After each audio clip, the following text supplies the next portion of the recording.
sevgiler olsun efendim.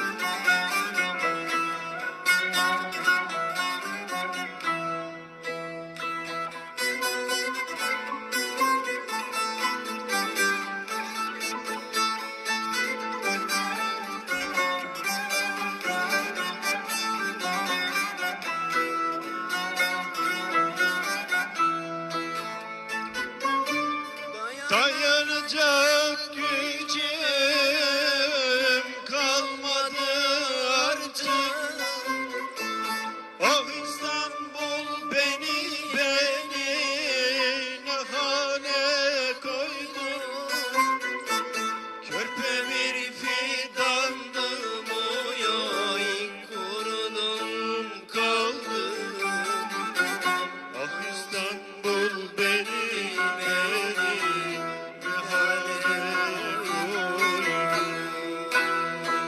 ölürsem oy, Niksar'a götürün beni.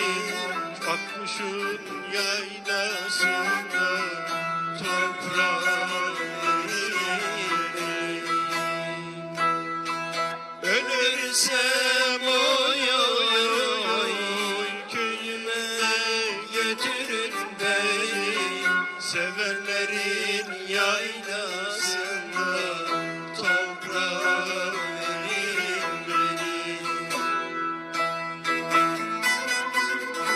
Her gece düşümde köyümün yolu, akar gözlerimde yaş dolu dolu. Anam kaç kez dedi oğlum terk et İstanbul'u. Ah İstanbul, beni ne hala koydun. Beni ne hala koydun İstanbul. Vay vay İstanbul.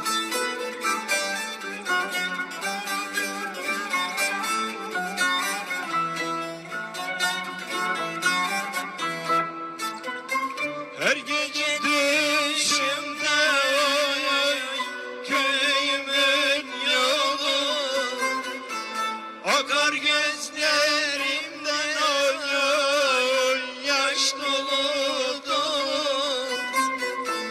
Anam kaç kez dedi yavrum terk et İstanbul'u. Ah İstanbul beni ne hale koydun oy. Ölürsem oy, köyüme götür beni. Sevenlerin yaylasında toprağa verin beni. Ölürsem köyüme götürün beni.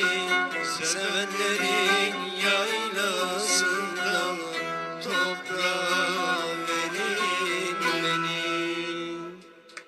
Sağ olun, var olun. Kışlayan elleriniz.